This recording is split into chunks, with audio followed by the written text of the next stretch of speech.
भारत के स्वतंत्रता संग्राम में अनेक वीर योद्धाओं ने अपने प्राणों की आहुति दी।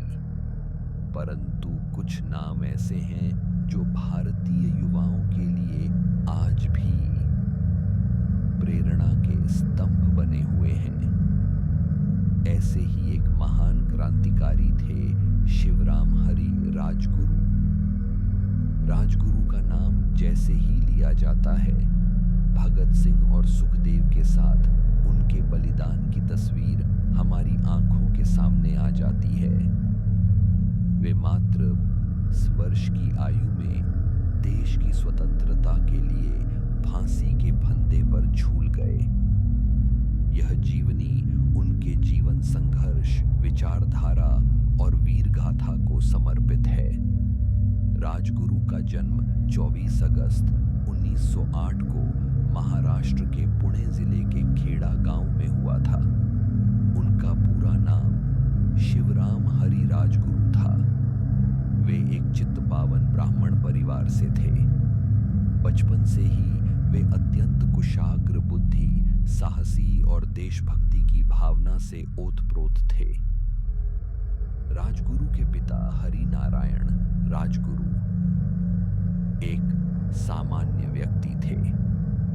जब राजगुरु बहुत छोटे थे तभी उनके पिता का देहांत हो गया, जिसके बाद उनका पालन पोषण उनके बड़े भाई और परिवार के अन्य सदस्यों ने किया। राजगुरु ने अपनी प्रारंभिक शिक्षा पुणे में प्राप्त की। वे संस्कृत और शास्त्रों में अत्यधिक रुचि रखते थे। उन्होंने वाराणसी के संस्कृत विद्यालय से भी शिक्षा प्राप्त की और वहां से हिंदू धर्म ग्रंथों का गहन अध्ययन किया।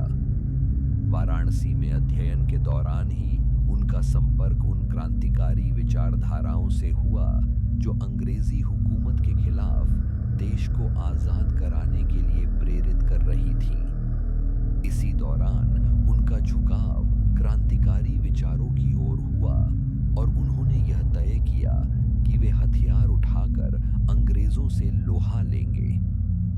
इसके बाद राजगुरु कुछ समय के लिए फरार रहे, लेकिन अंततः वे 30 सितंबर 1919 को पुणे से गिरफ्तार कर लिए गए। गिरफ्तारी के बाद उन पर लाहौर षड्यंत्र केस चला।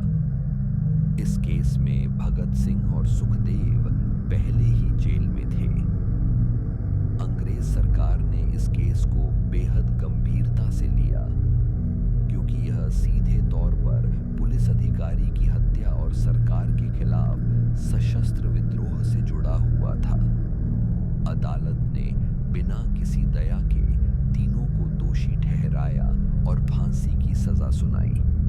राजगुरु, भगत सिंह और सुखदेव को 23 मार्च 1931 को लाहौर सेंट्रल जेल में फांसी दी गई।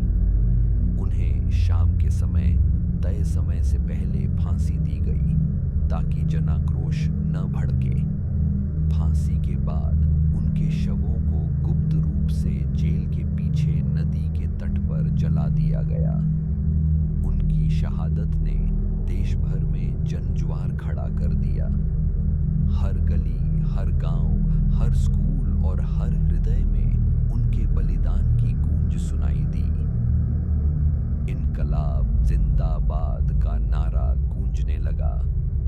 ऐस वीर मां के लाल को शत शत नमन।